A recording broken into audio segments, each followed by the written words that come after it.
విశాఖలో sun international institute ఆధ్వర్యంలో స్వాగతోత్సవం ఘనంగా జరిగింది.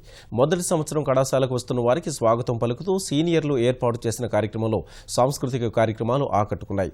ఆధునికత ఉట్టిపడే విధంగా విద్యార్థులు హుషారైన నృత్యాలతో ఆకట్టుకున్నారు. హంసనడకలతో అమ్మాయిలు ర్యాంపుపై హొయలులికించారు.